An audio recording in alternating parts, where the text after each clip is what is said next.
Uswatul Muslima presents Story Time Seerah series The Forefathers of Rasulullah sallallahu alaihi wasallam Part 5 Bismillahir Rahmanir Rahim. The first people to live in the land of Makkah Mukarramah were Nabi Ismail alaihi salam, his mother Sayyidah Hajar alaihi salam, and the Jurhum tribe from Yemen. Many years later, after Nabi Ismail alayhi salam passed away, the people of the Jurhum tribe became evil and bad. They started to rule Makkah Mukarramah and were bad to the other people. Finally, because the Jurhum tribe was so bad, all the other tribes got together and chased them out of Makkah Mukarramah. However, before they ran away from Makkah Mukarramah, they covered the well of Zamzam with sand and they hid it so that nobody could find it and enjoy the water.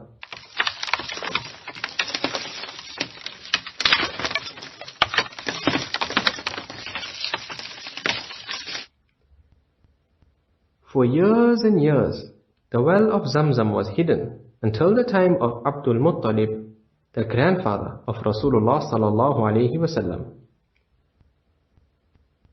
At that time, Allah Ta'ala wanted the people to find the well of Zamzam, so He showed Abdul Muttalib a dream.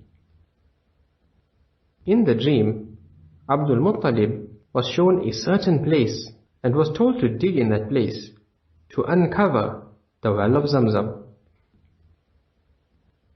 Abdul Muttalib went to dig for the well of Zamzam, and he only had one son, Harith, to help him.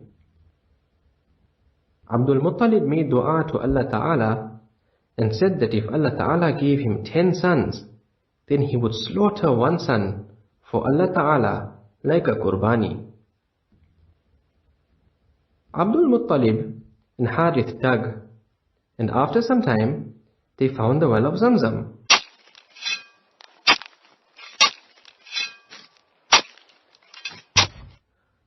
Abdul Muttalib was so excited and happy that he began to call out, Allahu Akbar. He then built some ponds close to the well of Zamzam. He would fill these ponds with Zamzam water for the people coming for Hajj. After finding the well of Zamzam, Allah Ta'ala began to bless Abdul Muttalib with the sons that he wanted, until finally he had 10 sons. Then one night, when he was fast asleep by the Kaaba, he saw a person in a dream telling him that he must keep to his promise of slaughtering his son for Allah Ta'ala. Abdul Muttalib called all his sons and told them about his dream, and they all told him that he must keep to the promise that he made to Allah Ta'ala and slaughter one of his sons. But now, which son should he slaughter? To decide, he drew lots. This means that he put each son's name on a piece of paper, and then without looking, he took one of the papers out.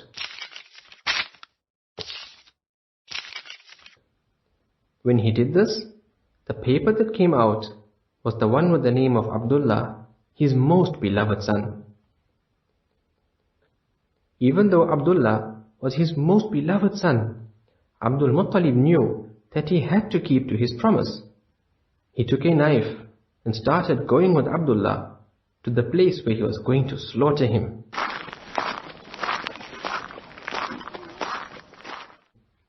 When Abdullah's sisters saw this, they started to cry and did not want him to be slaughtered.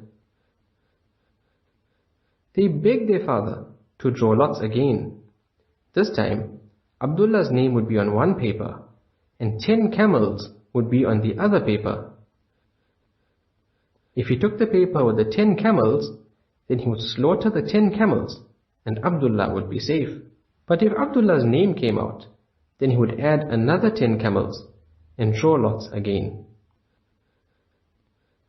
In this way, he carried on drawing lots, and every time it was Abdullah's name that came out. Finally, when the camels reached 100, the paper with the camels came out. So Abdullah, who was going to be the father of Rasulullah sallallahu alaihi wasallam, was saved, and Abdul Muttalib slaughtered 100 camels for Allah Ta'ala between the mountains of Safa and Marwa.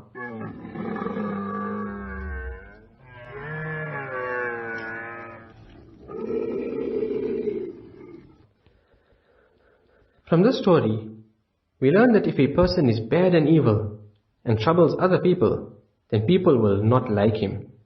They may even make dua to Allah Ta'ala against him, and one day all the people will get together and will chase him away. We also learn that if a person wants anything, he must make dua to Allah Ta'ala. Abdul Muttalib wanted 10 sons, so he made dua to Allah Ta'ala. Allah Ta'ala accepted his dua and gave him 10 strong sons. Also, when Abdul Muttalib made the promise to Allah Ta'ala, then he knew that a promise must not be broken. Even his sons knew that a promise is very important, so they told their father that he must keep to his promise. That is why he took his son Abdullah and was going to slaughter him. And finally, we must never play with knives or try to slaughter anything, because someone will get hurt very badly. The end.